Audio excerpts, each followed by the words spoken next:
Magandang araw! Ang ibabahagi ko ngayong araw ay tungkol sa theory of moral development. Magbasa, makinig, matuto at magsaya. Ako si Binibining Menya. Handa na ba kayo? Tara na, umpisa na nating isa-isahin at pirapirasuhin ang mga detalyeng nakapaloob dito. Maaari kong ibigay ang soft copy ng video na ito, mag-email ka lamang o kaya naman ay mag-message sa aking Facebook page. Ilalagay ko ang aking email sa gitnang bahagi ng video at ang Facebook page naman ay sa huling bahagi matatagpuan. Maraming salamat sa panonood! Tulad ng binanggit ko kanina, ang ibabahagi ko ngayong araw ay tungkol sa Theory of Moral Development ni Lawrence Kohlberg. Kohlberg's theory is broken down into three primary levels. At each level of moral development, there are two stages. Ang moral development theory ay binubuo ng tatlong bahagi. Kada level ay may naka-under na dalawang stage. Sa unang level, pre-conventional level, may naka-under na dalawang stage.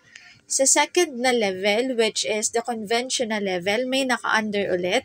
At sa ikatlo na post-conventional level, may naka-under ulit. Ibig sabihin, ang moral development theory ay may tatlong level at may 6 na stages.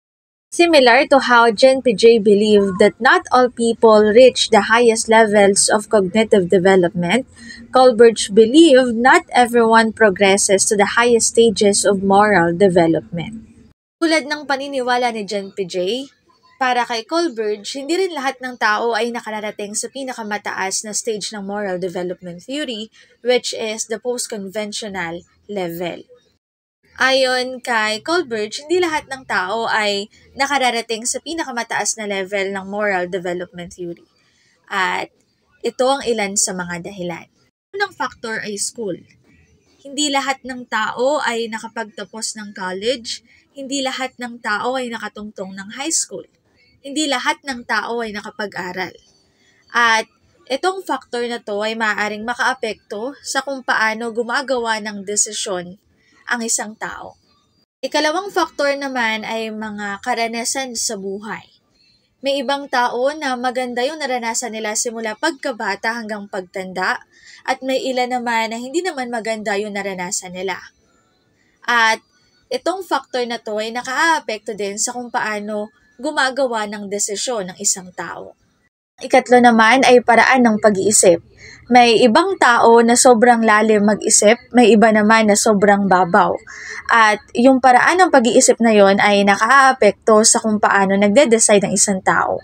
Kung paano niya iniisip kung ano ba yung tama, ano ba yung mali. Ang apat naman ay mga taong nakasasalamuha o mga taong nasa paligid. Kapag maayos yung mga taong kasama mo, maayos din yung magiging desisyon mo. Pero maaari rin naman na kapag hindi maayos yung kasama mo, maaaring maapektuhan din nun yung paggawa mo ng desisyon. Unang level ng moral development theory ni Mr. Lawrence Kohlberg ay tinatawag na pre-conventional morality. Pre-conventional morality is the earliest period of moral development. It lasts until around the age of 9. At this age, children's decisions are primarily shaped by the expectations of adults and the consequences of breaking the rules. Unang level sa pre-conventional morality, ang nakaaapekto sa desisyon ng isang individual ay ang mga nakatatandang kasama nila o kaya naman yung consequences sa ginawa nila. Mga bata na under ng pre-conventional morality ay hindi pa talaga alam kung ano yung tama at mali. Nagbabase lang sila sa kung ano yung sinasabi ng mga nakatatanda na kasama nila. Ng pagde-decide kung ang mga bata na under ng pre-conventional morality ay nakabatay sa panlabas na salik, tulad ng pag-iwas sa parusa, paghahangad ng gantimpala o kaya naman ay pagsunod sa mga inaasahan ng nakatatanda. Niligpit ni Leia ang kanyang mga laruan dahil gusto niyang mapasaya ang kanyang nanay. Ibig sabihin, ginawa ni Leia yung pagliligpit ng laruan, hindi dahil alam niyang tama yon. Ginawa niya yon dahil gusto niyang mapasaya yung nanay niya. Sumunod naman na halimbawa ay habang naglalaro sa parke, nakakita si Marco ng laruang robot. Kahit gusto niya itong iuwi, hindi niya ginawa dahil alam niyang pagagalitan siya ng kanyang ate. Yung ginawa ni Marco, ginawa niya yun para umiwas doon sa galit. Hindi dahil alam niya na maling kumuha ng hindi naman kanya. Tulad ng binanggit ko kanina, yung mga bata na under ng pre-conventional morality, ginagawa nila yung mga bagay hindi dahil alam nilang tama yun o alam nilang mali yun. Ginagawa nila yun para una, magkaroon ng reward o kaya naman makaiwas sa punishment. Ikalawang level, level 2, conventional morality. The next period of moral development is marked by the acceptance of social rules regarding what is good and moral. During this time, adolescents and adults internalize the moral standards they have learned from their role models and from society. Kung kanina sa pre-conventional morality, nakadepende yung desisyon ng isang bata sa reaksyon, sa reward or sa punishment na maaari niyang makuha, dito naman sa conventional level, yung action ng individual na under nito ay nakadepende na sa lipunan. Nakadepende na sa role model na tinitingala nila. Isa sa halimbawa ng role model na under ng conventional morality ay mga magulang. Kung ikaw ay lumaki sa matulungin at marespetong magulang, maaaring ma-adapt mo yung pagiging marespeto at matulungin at yun yung maging action mo. Ano yung magiging definition mo ng tama? Halimbawa, may nakita kang tumatawid dahil pinalaki ka ng mga magulang mo na marespeto at may galang sa mga nakatatanda, tutulungan mong tumawid yung matanda. Kasi yun na yung tama para sa'yo. Sunod naman na pwede rin gawing role model ay mga guro. Sa mga role model, nakaapekto na rin ang lipunan sa paggawa mo ng desisyon. Nakalagay dito maayos na relasyon sa iba. May mga pagkakataon na gagawa ka ng decision base sa sinasabi ng ibang tao.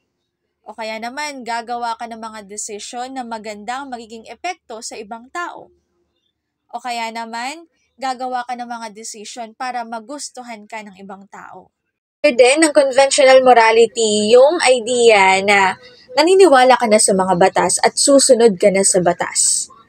Halimbawa, sa paggawa ng desisyon, nakaayon ka na sa batas na ganito yung bawal, ganito yung pwede, hindi mo gagawin to kasi bawal sa batas, ito yung gagawin mo kasi ito yung pwede sa batas.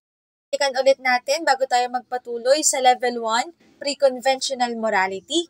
Gumagawa ka ng decision base sa kung anong reward, anong punishment, o ano ang sinasabi ng kasama mo. Sa level 2 naman, conventional morality, gumagawa ka naman ng decision base sa ikabubuti ng mga taong kasama mo. O kaya naman base sa kung saan o paano ka magugustuhan ng mga kasama mo. Gumagawa ka na rin ng decision base sa batas. Dating ng level 3 or post-conventional morality, at this level of moral development, people develop an understanding of abstract principles of morality. Sa level 3 or post-conventional morality, ang mahalaga na sa iyo ay pagkakapantay-pantay ng mga tao. Katarungan, karapatang pantaw at kabutihan ng lahat. May mga pagkakataon na alam mo na bawal ito sa batas, pero dahil tingin mo unfair, gagawin mo yung isang bagay. Dahil nga ang goal na dito sa post-conventional morality ay pagkakapantay-pantay ng mga tao. Mas madali niyong maunawaan, narito ang halimbawa. Si Rosa Parks, isang African-American na babae, siya ay tumangging sumunod sa batas na nag-aatas sa mga black na maupo sa likod ng bus at ibigay ang kanilang upuan sa mga puti. Bagamat lumabag siya sa batas, ang kanyang aksyon ay batay sa prinsipyo ng pagkakapantay-pantay at karapatang pantao. Tulad ng binanggit ko kanina, sa post-conventional morality, kapag alam mo na hindi pantay yung mga sitwasyon, kahit palabag yan sa batas, gagawin mo. Dahil nga ang priority na dito ay pagkakapantay-pantay ng mga tao, katarungan, karapatang pantao. As na tinutukoy dito sa unang halimbawa, yung kay Rosa Parks, ay tinatawag na Jim Crow laws. Ang Jim Crow laws ay mga batas sa United States na ipinatupad mula huling bahagi ng 19 na siglo hanggang sa kalagitnaan ng ika-20 siglo.